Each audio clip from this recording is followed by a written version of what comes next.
Quatrième exemple de ce chapitre sur des équations différentielles, on va faire un exemple appliqué à la physique et ici à l'électricité. Donc on vous dit, à la t égale 0, on applique instantanément en bande d'un condensateur non chargé et monté en série avec un conducteur ohmique, une différence de potentiel constante U. La tension U de T aux bandes du condensateur vérifie alors l'équation différentielle qui est ici, que j'ai écrite à la forme mathématicienne, y' plus tau y' égale U. Et du coup, on va essayer de résoudre cette équation différentielle. Alors, premièrement, c'est écrit, enfin quand même aussi un peu à la forme physicienne, les physiciens l'écriraient plutôt dans ce sens-là. Donc là-dessus, on ne va pas être troublé. C'est bien l'équation différentielle d'ordre 1. Pourquoi? Parce que j'ai du y et du y', et c'est avec second membre, ici, mon second membre, c'est U. Par contre, pour résoudre cette équation différentielle, il faut faire une première chose, c'est quoi? Bah attention, hein, ici, pour pouvoir résoudre, il faut que j'ai rien devant mon y'. Du coup, je vais tout mettre dans mon ordre d'abord, je vais dire que la y' plus 1 sur tau y égale U sur tau. Et ça, c'est, je suppose que tau est différent de 0, sinon cet exemple n'a pas trop de sens si tau est égal à 0. Donc du coup, ici, je l'ai mis sous forme plus classique, donc y' qui est isolé, plus un terme devant y, et de l'autre côté, un terme qui est un terme constant, U sur tau. Ici, U, c'est une constante.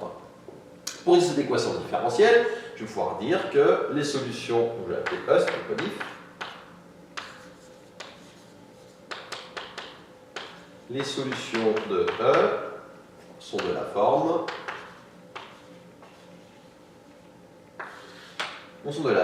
y de t égale, donc là je vais prendre un temps t, on parle de temps t, du coup ma variable je vais l'appeler t et pas x, vous avez plus l'habitude de faire ça en physique, égale y0t plus y1t, alors je fais un peu à l'envers. Pour commencer, y0 ça va être solution de l'EHA.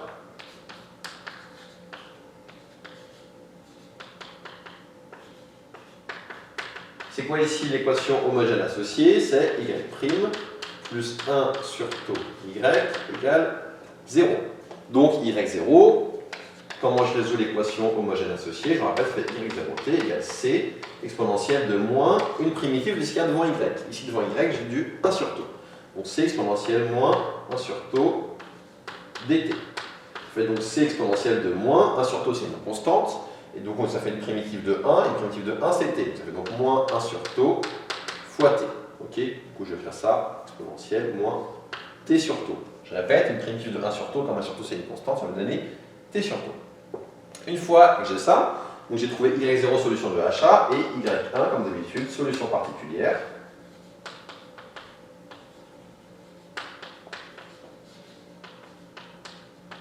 De E. Que l'on cherche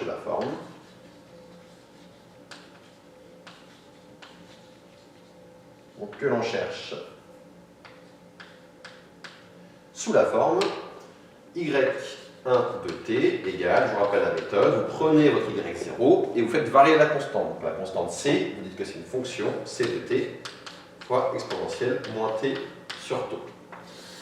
Je vous rappelle que dans ce cas-là, on trouve directement, pour trouver c de t, on a directement que c' de t fois exponentielle moins t sur tau égale le second membre. Ici, le second membre, c'est u sur tau. Donc égal ici, u sur tau. Je trouve donc que c' de t égale u sur tau fois exponentielle de plus t sur tau. Quand j'en vois de l'autre côté, ça aurait donné sur exponentielle de moins t sur tau. Quand je le remonte, ça fait exponentielle de plus t sur tau. Et du coup, si c' de t vaut ça, moi ce que je veux, c'est maintenant c. Donc, une primitive de c', ça va être c, et qui va s'écrire sous la forme. Donc, primitive de u sur tau fois exponentielle t sur tau. On va le faire en deux fois. Donc, u sur tau, c'est une constante multiplicative, donc je vais le mettre de côté. Enfin, comme si on ne voyait pas la simplification. Et du coup, primitive de l'exponentielle t sur tau. Alors, quand je dérive exponentielle t sur tau, ça va me donner un fois 1 sur tau. Donc, quand j'intègre exponentielle t sur tau, ça va me donner un, non pas un fois 1 sur tau, mais un divisé par 1 sur tau. Donc, je vais avoir 1 sur tau, facteur de l'exponentielle t sur tau. Ça va me donner u sur tau fois 1 sur tau divisé par une fraction, ça revient multiplier par son inverse. Et du coup, 1 sur tau, c'est 1 fois tau sur 1. Donc ça va me donner ici, attention c'est un u ça, u sur tau fois tau sur 1 fois exponentielle t sur tau. Les taux se simplifient et je trouve donc u exponentielle t sur tau. Donc ici,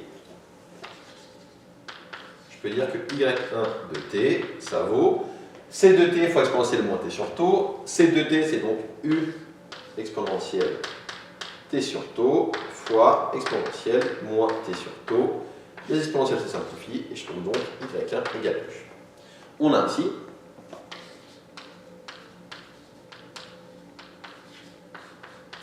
y de t égale, donc c'était y0, c'est-à-dire c exponentielle moins t sur tau, plus y1, c'est-à-dire u, avec c, une constante réelle qui est u. Donc ça, c'est si je résous, j'ai un petit peu, hop, encadré, ça c'est si je résous mon équation ici, e qui est donnée ici. Mais j'ai des infos en plus, donc moi qu'est-ce que je sais? Je sais que u, ma tension borne condensateur, est solution de e. Donc U est forcément de cette forme-là. Et je sais quoi? Bah, si on relie bien l'énoncé, je vais vous le relire. À la date t égale à 0, on applique instantanément aux bornes d'un condensateur non chargé et monté en série, donc aux bornes d'un condensateur non chargé. Autrement dit, au temps t égale à 0, j'ai U de 0 qui vaut 0. Donc condensateur, je suppose, non chargé. Donc comme je sais que U de 0 égale à 0, bah, qu'est-ce que j'en déduis? U est solution de E, U de 0 égale à 0. Donc je peux dire que quand je vais remplacer l'équation qui est là, on va avoir du, moi je vais l'écrire complètement, on a U de t qui vaut c exponentielle moins t sur tau plus U, c'était bien ça, avec U de 0, enfin il fallait mettre l'équivalent mais donc, avec U de 0 qui vaut 0. Et U de 0 égale 0, c'est équivaut à dire, là je mets mon équivalent, que c fois exponentielle 0, donc c fois 1 égale plus U, égale 0. Donc c fois 1 plus u égale 0, ce qui donne donc c égale moins u. Donc au final, ce u de t, il vaut moins u fois exponentielle moins t sur tau plus u. On peut, si on souhaite factoriser par u, ça fait u facteur de 1 moins exponentielle moins t sur tau. Et vous trouvez ici donc la solution de cette équation différentielle qui vient d'un problème physique, la charge d'un condensateur que vous pouvez avoir que vous allez être amené à étudier sans doute, ou que vous avez peut-être même déjà étudié dans d'autres matières, notamment en électricité. Ça termine cet exemple.